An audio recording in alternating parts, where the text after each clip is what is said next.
Hello mga kawaray-waray, welcome to Bibi Waray TV. Mga kawaray-waray, tara, magpalamig muna tayo.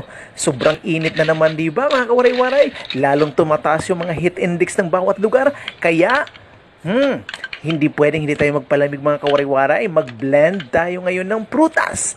Ito yung aking pampalamig ngayong tanghali. Di ba mga kawaray-waray?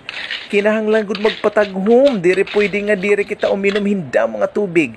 Again, paalala mga kawaray-waray, uminom ng maraming tubig, lalong-lalo ng ating mga senior citizen.